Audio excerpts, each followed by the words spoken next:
এখানে সফল দ্বিতীয় শ্রেণীর মানুষ, প্রথম শ্রেণীর নয়। ইউসুফের কথা মনে আছে? আলাইহিস সালাম কুয়ায় ছিলেন, কুয়া থেকে রাজপ্রাসাদে, সেখান থেকে জেলখানায়। জেলখানার একটা মানুষ যে পরবর্তীতে মিশরের শাসক হবে, কেউ কি ভেবেছিল? কেউ ভেবেছিল? ওই সময় কেউই ভাবে নাই। কিন্তু ওই মানুষটাকে আল্লাহ রাব্বুল আলামিন মিশরের রাজত্ব দিয়েছেন, যার মধ্য দিয়ে আল্লাহ পাক হাজার হাজার লক্ষ লক্ষ মানুষকে দুর্ভিক্ষের হাত থেকে বাঁচিয়েছে। আল্লাহ পাকের পরিকল্পনা, রহমত দেখেন। প্রত্যেক আম্বিয়া কেরামের জীবনী পড়ে দেখেন, এরকম রহমতের অসংখ্য নিদর্শন কোরআন এবং হাদিসে আছে। এখন শেষ করার আগে, এটা বলতে থাকলে অনেক সময় চলে যাবে, নামাজের সময় চলে যাবে, আমরা শেষ করছি। আমরা আসলে এখন যদি আল্লাহর রহমত পেতে চাই এবং আমাদের জীবনটাকে আল্লাহ পাকের আনুগত্যে, দাসত্বে, অহংকার মুক্তভাবে তওবা ইস্তেগফারের মধ্যে দিয়ে কাটাতে চাই, তাহলে আসলে কি কি পয়েন্টস আমাদের কাজ করা দরকার? জাস্ট পয়েন্টসগুলো বলছি। 1 নম্বর হচ্ছে জ্ঞান অর্জন করতে হবে। যে জ্ঞান আল্লাহ পাক আদম আলাইহিস সালামকে শিখিয়েছেন, ওই জ্ঞান চর্চা যদি আমরা বাড়াই, দেখবেন ইনশাআল্লাহ আল্লাহ পাক আপনার সম্মান, আপনার রিজিক, আপনার প্রতি করুণা, দয়া, মায়া, মহব্বত সব বাড়িয়ে দিবে। এটা প্রথম পয়েন্ট। প্রিয় ভাইয়েরা, যারা আজকে লেকচার শুনছেন বা যারা পরবর্তীতে অনলাইনে শুনবেন, ওহীর জ্ঞানের চর্চা। আমি বলছি না আপনি ডাক্তার হবেন না, ইঞ্জিনিয়ার হবেন না, জেনারেল লাইনে পড়বেন, এই কথা আমি বলতে যাবো না কখনো। কারণ আমি জানি, আর কেউ বলুক না বলুক, অ্যাটলিস্ট আমি জানি এই ওয়ার্ল্ডকে ডিল করতে হলে বর্তমান এইসব আধুনিক জ্ঞানের কোনো বিকল্প নাই। কিন্তু এই জ্ঞানটার সাথে কোরআন সুন্নাহর জ্ঞান থাকতেই হবে। যখন এই দুইটা জ্ঞান একত্রিত হবে, ইনশাল্লাহ এই জাতিকে ঠেকানোর কেউ থাকবে না। ইনশাআল্লাহ এই সহজ সরল কথাটা আমরা বোঝাতে ব্যর্থ হচ্ছি, অথবা কিছু মানুষ ইন্টেনশনালি এটাকে ঘুরিয়ে ফিরে উল্টা ব্যাখ্যা করছে। আর হ্যাঁ, এটা স্বীকার করছি, কিছু মানুষ আছে, কিছু ব্যাকডেটেড থিঙ্কিংস আছে আমাদের মধ্যে, যে আমরা আধুনিক শিক্ষাটাকে অনেক সময় গুরুত্ব দিচ্ছি না। এটা ঠিক নয়, এটা আমার মত। পরিবেশ বজায় রেখে, ইসলামিক পরিবেশ বজায় রেখে আধুনিক শিক্ষায় শিক্ষিত হতে কোনো সমস্যা আছে? আর আধুনিক এই শিক্ষাগুলো অন ইসলামিক শিক্ষা নয়। আপনি যে কোনো এডুকেশনের বেসে যান, ম্যাথামেটিক্সে যাবেন, অ্যালজেব্রায় যাবেন, আপনি কেমিস্ট্রিতে যাবেন, ফিজিক্সে যাবেন, বায়োকেমিস্ট্রি যাবেন, জ্যোতির্বিজ্ঞানে যাবেন, মেডিকেল সায়েন্স, প্রত্যেকটাতে দেখেন মুসলিম থেকে খুঁজে পাবেন। আপনি প্রত্যেকটা গোড়াপত্তন গিয়ে আপনি দেখবেন মুসলিমদের হাতেই হয়েছে। আব্বাসীয় খেলাফত যখন ছিল, তখন এই বাগদাদ ছিল জ্ঞানের রাজধানী। ওইরকম লাইব্রেরি কি বিশ্বের কখনো হয়েছে? এখন আমরা মনে করছি জ্ঞানের লাইব্রেরি মনে হয়, জ্ঞানের রাজধানী মনে হয় ব্রিটেন, হার্ভার্ড, কেমব্রিজ, অক্সফোর্ড। এটা কবে এসেছে ইতিহাসে? ইতিহাস কি 100 বছরের? হাজার হাজার বছর চলে গেছে। হিস্ট্রি পড়েন। এখানে আমার কথা হচ্ছে একদম ক্লিয়ার, নিট অ্যান্ড ক্লিয়ার, যে আমাদেরকে উভয় দিকের জ্ঞানই অর্জন করতে হবে, বোধ কোরআন সুন্নাহ এবং আধুনিক জ্ঞান। এই দুটো জ্ঞান যখন আপনি একত্রিত করবেন, ইনশাআল্লাহ দেখবেন আল্লাহ চাইতো কোরআন এবং সুন্নাহকে হাতে নিয়ে এই বিশ্বের চ্যালেঞ্জগুলোকে ফেস করা যাবে ইনশাআল্লাহ। আল্লাহ পাক তৌফিক দান করুন। আমি প্রথম যেটা বিষয়, আল্লাহ পাকের রহমত পেতে হলে আল্লাহর ওহীভিত্তিক জ্ঞানের চর্চা বাড়াতে হবে। এই জ্ঞানের চর্চা বাড়ালে ব্যক্তি, পরিবার, সমাজ, রাষ্ট্র সবাইকে আল্লাহ পাক সম্মানিত করবে ইনশাআল্লাহ। আল্লাহ পাক রহম করবেন, ক্ষমা করবেন, ইনশাআল্লাহ দুনিয়াতেও সফল করবেন, পরকালেও জান্নাত দিবে ইনশাআল্লাহ তাআলা। আর আমরা তো দেখলাম আল্লাহ পাকে জান্নাত দেওয়ার জন্য একটা ঘটনা যথেষ্ট। একটা কুকুরকে পানি পান করিয়েছে, একবার খালি বলেছে আল্লাহ তোমার ভয়েই কাজ করেছি, বাস। আবার জাহান্নামে যাওয়ার জন্য একটা ঘটনা এনাফ, খালি বলেছে যে আল্লাহ তোকে মাফ করবে না, ব্যাস জাহান্নাম। আল্লাহ পাক জানেন এন্ড অফ দ্য ডে কে জান্নাতে যাবে, কে জাহান্নামে যাবে। অহংকারের কোনো সুযোগই নাই। এক মিনিট একটা কথা বলতে চাই, যে এখন অনেক মুসলিমদের মধ্যে একটা ট্রেন্ড চলে আসছে, একটু ইসলাম প্র্যাকটিস করলেই অন্যকে আন্ডার এস্টিমেট করা শুরু করে না? এখন তো অনলাইনের যুগ, আর এখন তো কাজ করতে কোনো শ্রম লাগে না, খালি ঘরে বসে শুয়ে 2 লাইন লিখলেই কাজ শেষ। ঘরে বসে শুয়ে ফেসবুকে 2 লাইন লিখলেই কাজ শেষ। আর কনস্ট্রাকটিভ কাজের তো কোনো খোঁজ খবরই নাই। এগুলো সহজ, এই কারণে দেখা যায় বর্তমান যুগে সমালোচনা, বিপদ, আন্ডার এস্টিমেট করা, এগুলো সংস্কৃতি বেড়ে গেছে। এগুলোর মধ্য দিয়ে আমরা দিন পালন করার পরেও ক্ষতির মধ্যে আছি। এমন হতে পারে যে ব্যক্তি বা যে দল বা যে রাজনৈতিক দল বা যে ধর্মীয় দল, যার বিরুদ্ধে আমি নিজের কলমগুলো ঘোরাচ্ছি, হতে পারে তার মধ্যে এমন মানুষ আছে যে আমার আগে জান্নাতে চলে যাবে, হতেই পারে। আর আমি যে নিজেকে এত বড় করে ফখর করছি, কে জানে এন্ড অফ দ্য ডে আমি জান্নাতে যাবো কি যাবো না? কোনো গ্যারান্টি আছে? কোনো গ্যারান্টি নাই। সো এখন আমরা যারা ইসলাম প্র্যাকটিস করছি আমাদের সতর্ক হওয়া উচিত, নিজের পরকালের ফিকিরটা করি। আল্লাহ পাক বোঝার তৌফিক দান করুন, আমিন। 2 নাম্বার যেটা বলবো, যে রাসূলুল্লাহ সাল্লাল্লাহু আলাইহি ওয়াসাল্লামের রেখে যাওয়া যে আদর্শ এবং সুন্নত, এর চর্চা যারা বাড়িয়ে দিবে আল্লাহ পাক রহম করবে ইনশাআল্লাহ।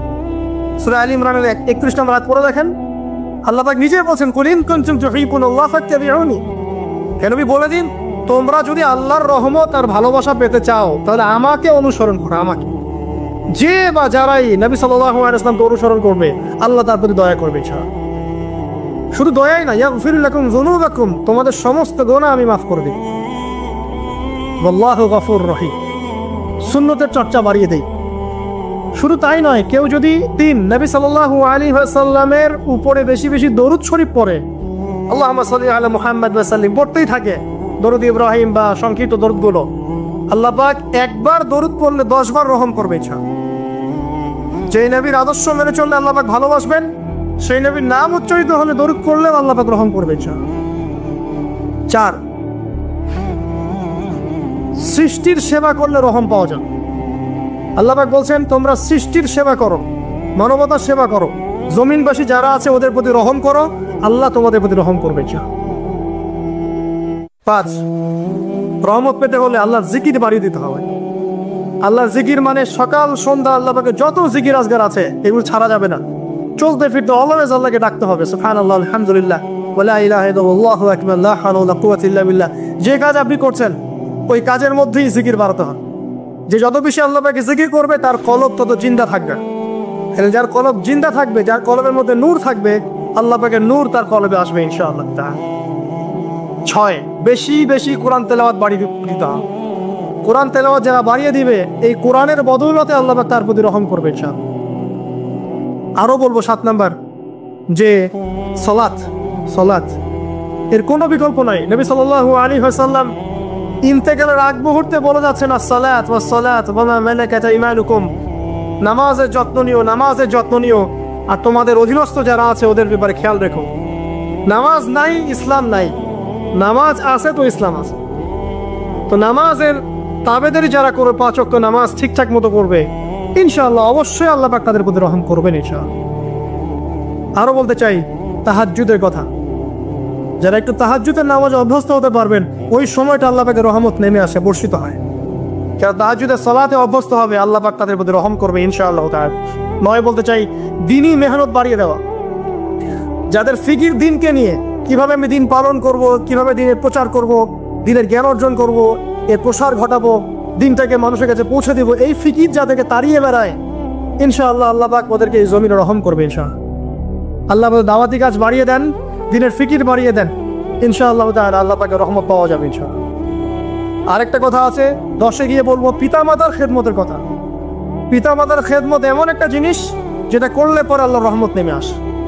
একজন ব্যক্তি কবিরা গুনাহ করেছে, নবীর কাছে গিয়ে বলছে, আমার ক্ষমার কি কোনো রাস্তা আছে?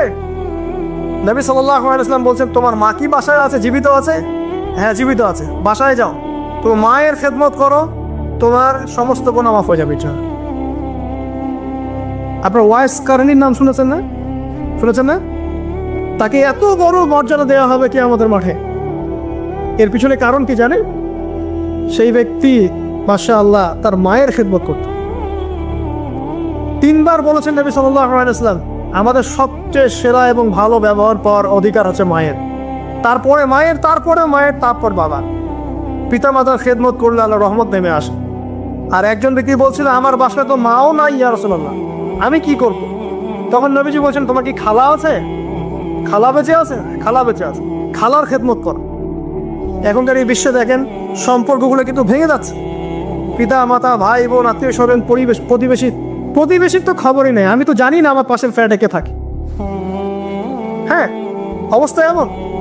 তো সমাজের উপকার করলে, জনকল্যাণমূলক কাজ করলে, পিতামাতার খেদমত করলে, আত্মীয়তার বন্ধন অটুট রাখলে এবং অন্যের সমস্যার সমাধান করার জন্য মানব সেবামূলক কাজ করলে আল্লাহর রহমত নেমে আসে। আজকে আমি 10টা বলেছি, ছাড়া আরো অনেক কাজ আছে যেগুলো নিয়মিত করতে থাকলে আল্লাহ রাব্বুল আলামিনের রহমত নেমে আসে। মোটা দাগে জ্ঞান অর্জন, মোটা দাগে নবী সাল্লাল্লাহু আলাইহি ওয়াসাল্লামের সুন্নাহ অনুসরণ, আল্লাহর ওহীর জ্ঞানের প্রচার প্রসার ঘটানো, দিনকে নিয়ে ভাবা, দিনের ফিকির করা, কোরআন তেলাওয়াত বাড়ানো, জিকির বাড়ানো, বেশি বেশি ইস্তেগফার করা, তওবা করা, বেশি বেশি ইস্তেগফার করা, আল্লাহর কাছে দোয়া করা, নামাজ তাহাজ্জুদ বাড়িয়ে দেয়া, আত্মীয়তার সম্পর্কগুলো বজায় রাখা, ঠিক আছে, আল্লাহ পাকের জমিনে দ্বীনের প্রচার প্রসারের চেষ্টা করা, এবং সর্বোপরি ঈমান, ইসলাম এবং তাকওয়া বজায় রেখে যারা চলবে ইনশাআল্লাহ, আল্লাহ পাক এই দুনিয়াতেও তাদের প্রতি রহম করবেন ইনশাআল্লাহ, পরকালেও তাদের প্রতি রহম করবেন ইনশাআল্লাহ আযজা ওয়া জাল। সর্বশেষ একটা হাদিস বলে শেষ করছি। রাসূলুল্লাহ সাল্লাল্লাহু আলাইহি ওয়াসাল্লাম বলেছেন, আল্লাহ রাব্বুল আলামিন যখন এই পুরো মহাবিশ্ব সৃষ্টি করেছেন, তার রহমতটাকে তিনি 100 ভাগে ভাগ করেছেন। কত ভাগে? 100 ভাগে। তার অনলি একটা ভাগ, মাত্র একটা ভাগ আল্লাহ রাব্বুল আলামিন পুরো মহাবিশ্ব ছড়িয়ে দিয়েছেন, এক ভাগ। আর আপনাদেরকে আমি অন্য একটা লেকচারে বলেছিলাম, দুধ খেয়েছেন, তওবা করে আজকেই ফিরে আসেন। জেনা করেছেন, আজকেই ফিরে আসেন। মানুষকে ঠকিয়েছেন, তার টাকা ফেরত দিয়ে দেন। সম্পত্তি জোর করে আত্মসাৎ করেছেন, ফেরত দিয়ে দেন। কাউকে গালি দিয়েছেন, গোপনে তাকে গিয়ে বলেন, ভাই আপনাকে গালি দিয়েছিলাম, আমাকে মাফ করে দিন। আজকেই ফিরে আসেন। লা তাকনাতু মির রাহমাতিল্লাহ, ইন্নাল্লাহা ইয়াগফিরু যুনুবা জামিআ, আল্লাহ পাক সমস্ত গুনাহ মাফ করবেন ইনশাআল্লাহ তাআলা। অতএব তরুণ সমাজে যারা হতাশ, পাপে নিমজ্জিত আছো, নামাজ পড়ছো না, হারাম অ্যাফেয়ার্সে আছো, মাদক খাচ্ছ, এইসব অশ্লীল কাজে সময় নষ্ট করছো, বেপর্দায় ঘুরছো, হ্যাঁ, পিতামাতার সাথে রুড বিহেভ করছো, তোমার বয়সটাকে নষ্ট করছো, দিনের জন্য 3 দিন সময় লাগাতে পারলে না, কোরআন পড়া শিখতে পারলে না, কিছুই করছো না, হতাশ হন। মন থেকে, ভিতর থেকে আল্লাহকে ডাকো, মন থেকে আল্লাহকে ডেকে একটা বার আল্লাহ থেকে ফিরে এসে দেখো, ইনশাআল্লাহ তাআলা দেখবা এখানে যে শান্তি আছে, সারা দুনিয়ার কোথাও সে শান্তি পাবা না। এবং এই শান্তি নিয়ে তুমি যদি দুনিয়ার জীবন শেষ করতে পারো, তোমার কবর হবে শান্তিময়, তোমার হাসর হবে শান্তিময়, পুলসিরাত শান্তিময় হবে ইনশাআল্লাহ। হাসতে হাসতে তুমি জান্নাতে চলে যাবে ইনশাআল্লাহ। আমরা আজকের মতো এখানে শেষ করছি এই দোয়া করে, আল্লাহ রাব্বুল আলামিন আমাদের সবাইকে রহম করেন এবং তার রহমত পাওয়ার জন্য যোগ্য হওয়ার তৌফিক আল্লাহ পাক আমাদেরকে দান করেন। এবং যেই কাজগুলো করলে পরে আল্লাহর রহমত থেকে মানুষ বঞ্চিত হয়, এই কাজগুলো দূরে থাকার তৌফিক আল্লাহ রাব্বুল আলামিন আমাদের সবাইকে দান করেন। আমিন। আকুলু কওলি হাযা আস্তাগফিরুল্লাহ লি ওয়া লাকুম ওয়া লিসাইরিল মুসলিমিন। বারাকাল্লাহু লানা ওয়া লাকুম বিল আয়াতিল হাকীম। ইন্নাহু তাআলা জাওয়াদুন কারীমুন বাররাউফুর রহিম। যে ব্যক্তি একটা দুটা নয় বরং 100টা খুন করেছে, সে 99 জন মানুষকে হত্যা করার পর ফতোয়া খুঁজে বেড়াচ্ছিল যে আমার তওবা কবুল হবে কিনা। একজন আবেদের কাছে গিয়েছে। আবেদ আর আলেম কিন্তু এক জিনিস না। আবেদ মানে যে প্রচুর ইবাদত করে, তার জ্ঞান কম, সে শুধু জানে কিভাবে ইবাদত করতে হয়। আলেম হচ্ছে সে যে শরীয়তের গভীর জ্ঞান জানে, আবার ইবাদতও করে। আবার যারা জ্ঞান আছে আমল নাই, সেও কিন্তু প্রকৃত আলেম না। প্রচুর জ্ঞান আছে কিন্তু জ্ঞান অনুযায়ী আমল করে না, সেও কিন্তু প্রকৃত আলেম নন। এবার আসেন তো, এই আবেদের কাছে গিয়ে সে বলছে আমার কি ক্ষমা হবে, আমি 99টা খুন করেছি। সে বলল তোমার আবার ক্ষমা, তোমার ক্ষমা নাই। তখন এই ব্যক্তি এই আবেদকে হত্যা করে 100টা খুন পূর্ণ করলো, ওকেও সে মেরে ফেলছে। আমার ক্ষমাই হবে না তো তোর বেঁচে থাকে কি দরকার, তুইও মর। কি বুঝতে পারলাম? বর্তমান বিশ্বের উগ্র মাথার পলিটিশিয়ানদের মতো অবস্থা।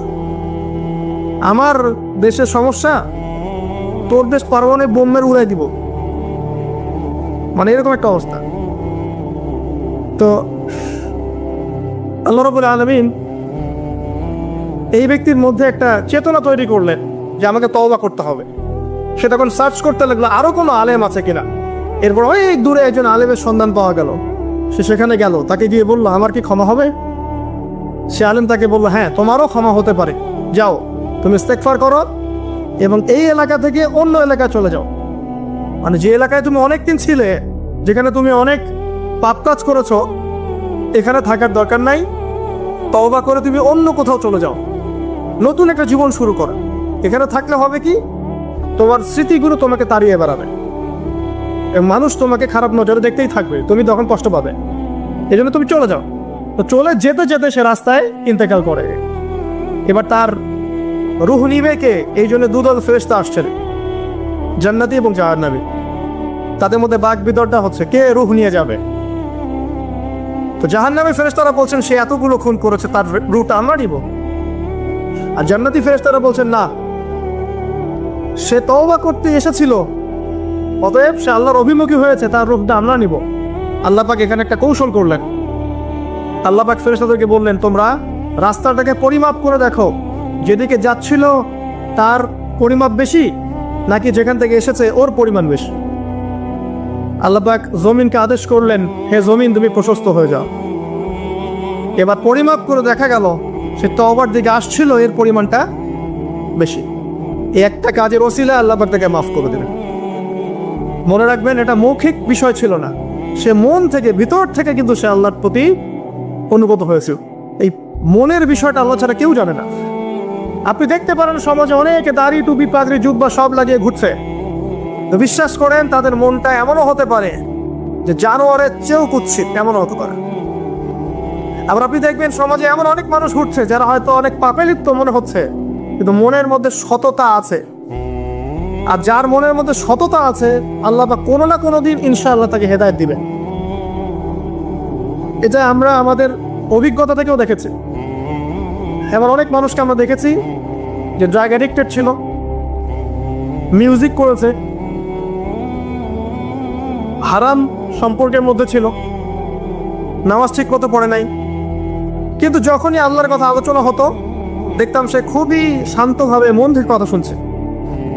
এ কথা শুনতে শুনতে শুনতে একদিন মাশাআল্লাহ এখন দেখবেন যে চিল্লা দিয়ে বেড়াচ্ছে বিভিন্ন মসজিদে। আল্লাহ হেদায়েত দিয়েছে, সব ছেড়ে দিয়েছে। এরকম মানুষের অভাব নাই কিন্তু সমাজে। তো এখানে আল্লাহ পাকের রহমত বা দয়ার একটা উজ্জ্বল দৃষ্টান্ত দেখতে পারবেন। ঠিক এরকম আরো একটা ঘটনা আছে বনু ইসরাইলের। এক ব্যক্তি এত পাপ করেছে যে শেষে মৃত্যুর সময় সে সন্তানদেরকে ডাকছে, ডেকে বলছে যে আমি যখন মারা যাব আমার লাশটাকে তোমরা কবর দিও না, যদি আল্লাহ পাক আমাকে ধরতে পারেন তাহলে খবর আছে। আর কি করতে হবে? সে বলছে যে আমার দেহটাকে তোমরা পুড়িয়ে ফেলবে, এবং পুড়িয়ে ফেলার পরে ছাইগুলোকে একত্রিত করবা, করে অর্ধেক ছাই সমুদ্রে ভাসিয়ে দিবা, অর্ধেক ছাই বাতাসে উড়িয়ে দিবা। সন্তানরা তাই করলো। মৃত্যুর পর আল্লাহ পাক এই সমুদ্র এবং জমিনকে বাতাসকে আদেশ করলেন যে তোমরা ছাই জড়ো করে দাও। আর মানুষ আর জিন আল্লাহর কথা না শুনলেও এই প্রকৃতি আল্লাহ পাকের কথা শোনে। বিজ্ঞান বলে প্রকৃতি থেকে সব হচ্ছে। কি প্রকৃতি? প্রকৃতি কি, কাকে বলে? মানুষকে আল্লাহর ইবাদতকে বাদ দিয়ে প্রকৃতি পূজায় নিয়ে গেছে। এই পুরো প্রকৃতি আর মহাবিশ্ব এক আল্লাহর ইবাদত করে। কে সৃষ্টি করলো প্রকৃতি? প্রাকৃতিক ভাবে হয়েছে সবকিছু বলে, আল্লাহ থেকে হয়েছে বলা যাবে না। বললে আপনি মৌলবাদী হয়ে যাবে। আল্লাহ শব্দ ইউজ করলে আপনি মৌলবাদী হয়ে যাবে। ধর্মতাত্ত্বিক শব্দগুলোকে আস্তে আস্তে উঠিয়ে দেওয়া হয়েছে। দেখবেন যুক্তি, বিজ্ঞান, দার্শনিক শব্দগুলোকে আনা হয়েছে। এটাও টেকনিক্যালি করা হয়েছে। কোন সেকুলার মিডিয়াতে আপনি দেখবেন না ইনশাআল্লাহ বলছে। ইনশাআল্লাহ প্রমাণ করবে যে আপনি আস্তিক না নাস্তিক। তো প্রকৃতিকে আল্লাহ পাক আদেশ করলেন, এই সমুদ্র ছাই জড়ো কর, এই বাতাস ছাই জড়ো করো। তারা ছাই জড়ো করে দিল। এই ব্যক্তিকে বলা হচ্ছে তুমি জীবিত করে, আল্লাহ পাক বলছেন তুমি যেই কাজটা করেছিলে, লিমা ফাআলতা হাদা, তুমি এই কাজটা কেন করেছো? তখন এই ব্যক্তি উত্তর দিচ্ছে, মিন খাশিয়াতিকা ইয়া রাব্বি ওয়া আনতা আ'লাম।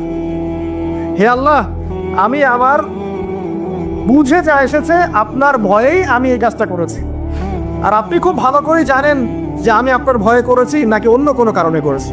মানে আপনি আমার মনের কথা জানেন। আল্লাহ পাক তাকে মাফ করে দেবেন।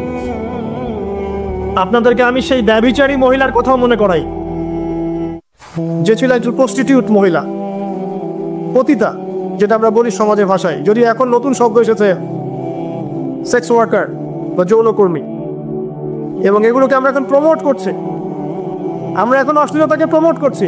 এই কথা বলতে আমাদের বুক কাঁপা উচিত নয় যে আমরা এখন অশ্লীলতাকে প্রমোট করছি। আমরা এখন কাপড় খোলার সংস্কৃতির দিকে যাচ্ছি। যে কাপড় খুলে দিয়েছিল ইবলিস। ইবলিস আমাদের বাবা মার কাপড় জান্নাতে খুলে দিয়েছিল, এটা কি জানেন? ফল খাওয়ার পরে এই ফল খেতে কে প্রলুব্ধ করেছে? ইবলিস। গাছের কাছে গিয়ে ফল ভক্ষণ করার পর সর্বপ্রথম আমাদের পিতামাতার গা থেকে কাপড় খুলে পড়ে গেছে। তা আমাদের পিতামাতাকে মহাবিশ্বে লগ্ন করে দিয়েছে ইবলিস, আর তার অনুসারীরা এই জমিনে আদম সন্তানদেরকে লগ্ন করছে এখন। অতএব এই যে একটা ট্রেন্ড এখন চলছে, দেখবেন হারাম রিলেশনশিপকে মিডিয়ার মধ্য দিয়ে প্রমোট করা হচ্ছে, মনে হয় একটা স্বাভাবিক বিষয়, কোনো বিষয় না এটা, যে কেউ জেনাই করতে পারে, জেনা পর্ন খুব নর্মাল। হালাল ভাবে যদি আপনি বিয়ে শাদী করতে যান তখন সমস্যা হচ্ছে, হালাল ভাবে যদি আপনি বিয়ে করতে যান তখন সমস্যা হচ্ছে। হারাম ভাবে আপনি যা ইচ্ছা তাই করতে পারেন, সমাজে কেউ কিছু বলছে না। এখন বলছে এগুলো স্বাধীনতা। সুবহানাল্লাহ, কোন স্বাধীনতা?